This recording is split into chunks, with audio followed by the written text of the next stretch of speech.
How to rise in secret and shock your ex. Say nothing. Move like a ghost. You got blocked on Instagram, left on read on iMessage. You saw her story from a rooftop in Soho with some new guy holding her waist, and your stomach dropped. Friends told you to just move on. But the respect is gone, the dignity is dented, and every night feels loud. You replay the last fight in your head while Netflix keeps asking if you're still watching. You walk past her favorite Starbucks, and the smell hits harder than Monday night football. This is humiliation, American style. Término, exposição e a sensação de que ela venceu. Not anymore. This video is the blueprint. I'll show you how to vanish from the noise, rebuild your frame, and return unrecognizable. We're going to lock in real no contact, clean your reputation, upgrade your body, your money, your style, and your circle. We'll talk gym discipline that shows on your jawline, quiet money moves that increase your options, social media strategy that speaks without posting thirst, and a calm presence that flips the power without a single text. You won't chase, you won't explain. You'll become the man she didn't believe you could be and let reality do the talking. If você é novo aqui, subscribe to the channel now. In the first pinned comment, there's extra material to go deeper. A step-by-step checklist and a private training to tighten your plan. Because before we rebuild, there's one fatal mistake most men in the US make right after a breakup that keeps them weak for months.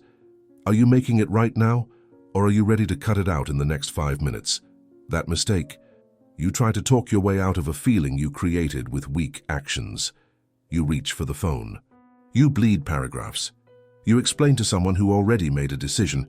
In America, we drown heartbreak in noise. You will do the opposite. You will starve the noise. The first trap shows up with a ding at 2:13 a.m. Not from her, from your weakness. You've had 2 bourbons at a bar in the East Village. The Uber home smells like someone else's Friday, and now your thumb hovers over her name. You think a drunk confession will move her. You think the truth will set you free. It won't. It will chain you to the image of a man who has lost command. You do not drink and reach, you drink water and sleep. Then comes the stalk. You tell yourself it's just curiosity. You grab a burner account. Watch her stories from a cracked iPad. Check who liked the Soho rooftop photo. Zoom in on the hand on her waist like it's the Zapruder film. You ask mutuals if she's seeing someone, and every answer cuts you again. You do not surveil a life that no longer includes you.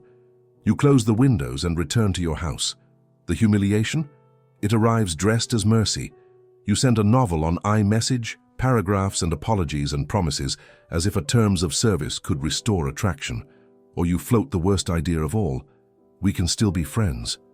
That phrase is a self-burial. You volunteer for the bench, hold her coat, walk her dog, fix her floating shelf from IKEA on a Sunday like a handyman on retainer. You become useful where you should be rare. You do not apply for the friend position at a company that fired you. And there's the begging, the public spectacle. You like her photos from 2018 by accident. You comment on her new hair. You send a playlist on Spotify named after an inside joke. You tag her in a meme at 1 a.m. hoping humor will soften a boundary. You convert yourself into background noise. A man who begs for attention has declared bankruptcy on self-respect. You do not plead. You withdraw supply.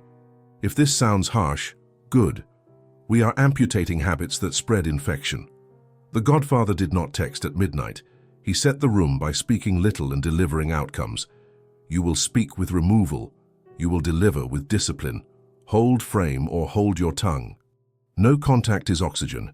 Value over validation. Work in silence, let results speak. Let me show you what this looks like in the real world. There's a guy in Dallas named Marcus. Works in sales. The kind of guy who buys brisket at Central Market on Saturdays, talks cowboys in the group chat. Decent haircut, okay shape, a good man who lost his edge. His girlfriend Vanessa left after 3 years. Said she needed space to figure herself out, then posted a rooftop boomerang in Deep Ellum with a tattooed DJ 2 weeks later. Marcus did what most men do. He paced. He sent the late-night "I miss us" text and got the triple dots, then nothing. He hovered outside her Pilates studio once by accident, stomach in knots. He offered to be friends. She agreed, then used him to fix her Wi-Fi. One night, he stared at himself in the mirror under the fluorescent kitchen light and didn't like the man looking back. He deleted her number, blocked her across platforms, not to punish, but to seal a container. He told 2 trusted friends he was going on a silent rebuild and asked them to hold him accountable. He took the couch to Goodwill, bought a firm mattress, a white noise machine, and set a 6 a.m. alarm. Morning runs on the Katy Trail became non-negotiable. He joined a basic boxing class where nobody knew his story, only his rounds. He stopped posting, stopped lurking, let his Instagram go quiet like a church at midnight. He switched from after-work beers to black coffee and a notebook.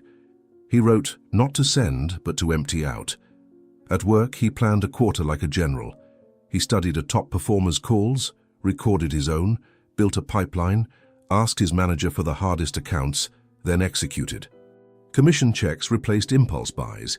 He killed the subscription creep, no more random apps, and started stacking cash. Not flashy, just quiet competence. He got a decent tailor in Uptown to shape his suits, faded the baggy hoodies, cleaned his sneakers. He upgraded his circle by subtraction, drifted from the guys who only texted to party, drew nearer to a married mentor who raised 2 boys and kept his word. On Sundays, he visited his mum without telling Instagram. He reclaimed his last name. 3 months later, he walked into a friend's engagement party at a rooftop bar in Bishop Arts. Not a grand entrance, a different presence. Posture tall, jaw sharper, eyes calmer. He shook hands, smiled, left early. Vanessa was there, a surprise to him, and for a second those old circuits fired. He didn't flinch. He didn't avoid. He nodded once, politely, then returned to a conversation with the groom's father about real estate. He became unbothered, not by acting unbothered, but by building a life that didn't have room for performance. The next week, she texted from a new number. Proud of you. You look different. He didn't reply. Not to be cruel, to be consistent. 2 months later, a better opportunity called his name, not hers. That is how you become unreachable, by being deeply occupied with upgrades she cannot access. You think this is about impressing her. It isn't. This is about restoring the treaty with yourself that you broke every time you accepted crumbs. A man who keeps his word to himself becomes magnetic by accident. He doesn't audition, he selects. He doesn't hover. He hosts. He doesn't chase. He builds a road and lets the right traffic arrive. But watch the mind. It will whisper to you at 11:47 p.m. when the apartment is too quiet. Just check her latest pic. Just send one meme. Just ask how she's doing, be nice. That's the enemy wearing your voice. You kill it with rules carved in stone. You do not monitor what you no longer manage. You do not text across boundaries you did not set. You do not accept demotion and call it maturity. Respect is earned in silence and spent in public. You never explain attraction. You demonstrate value. You set time on fire, not your dignity. Are you worried she'll forget you? Good, let her. Let absence do what presence could not. A man is remembered when his name is tied to results, not reminders. If she comes back, she will meet a version of you that no longer fits her old grip. If she doesn't, your life will not flinch. That is the point. So here is the shift you make this week while the city keeps moving and the algorithm keeps baiting you with her favorite song. You treat your phone like a tool, not a slot machine. You take your body to the gym like church on Sunday. Quiet, consistent, no selfies in the mirror, no thirst traps, no revenge body captions. You choose work that compounds, skills over gossip, savings over splurges, projects over pity. You curate your presence. One solid photo at a friend's barbecue, a quick story of a sunrise after a run, then vanish for a week. Let your life create rumors you never confirm. You will slip once? Maybe. You'll type a paragraph, then delete it. You'll hover on her profile, then close the app. You'll walk past her Starbucks and the smell will punch your chest. You breathe, you keep walking, you go make your coffee at home like a man with a plan. This is not about perfection. This is about direction. The compass points forward and quiet. 3 truths to carry like a pocket knife. You either lead your emotions or you serve them.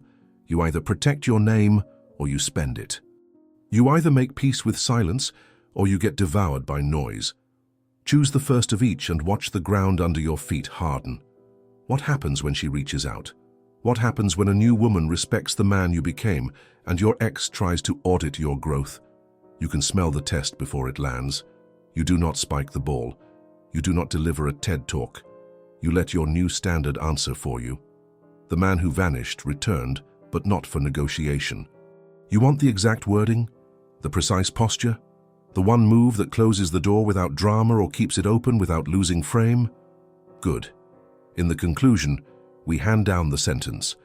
We'll lock the final code, show you the line that ends the game or starts a new one on your terms, and the ritual you do the morning after that makes the decision permanent.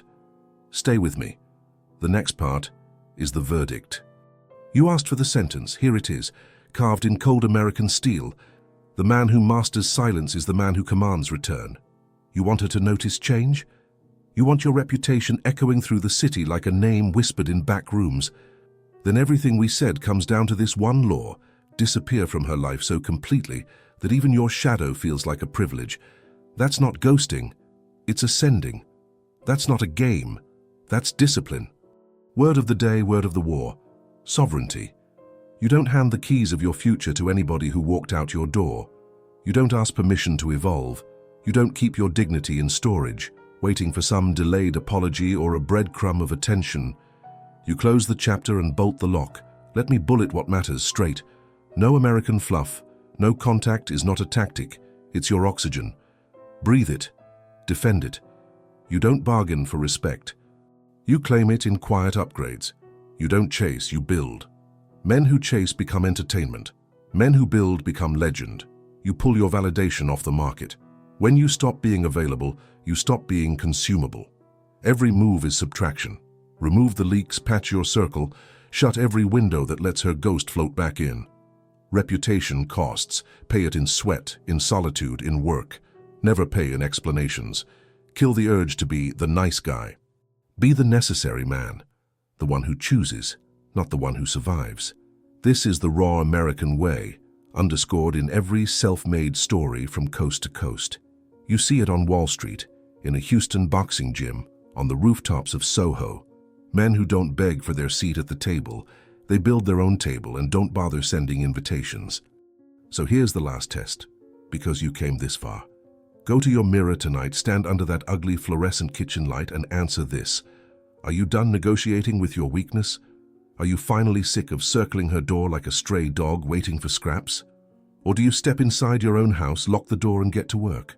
Brutal truth. Until you're ready to cut out your need for her validation, you'll never command her respect. Even if she crawls back, you'll still be her option, not her standard. Dare yourself to vanish, not to punish her, but to respect you. Risk being forgotten so you can remember who the hell you are. Comment below, are you going silent tonight, or are you chasing ghosts another week? Hit subscribe if you're tired of recycled heartbreak advice. Drop a like if you're ready to see results, not lectures, and share your code. What law will you never break again now that you've been burned? No more tired American heartbreak anthems. No midnight texts. No explanations. From this day, your story gets written in actions, not excuses. Here men return mysteries, not memories. Lock it in. Those who move in silence become legends in daylight. That's the verdict. And in this house, the verdict is final.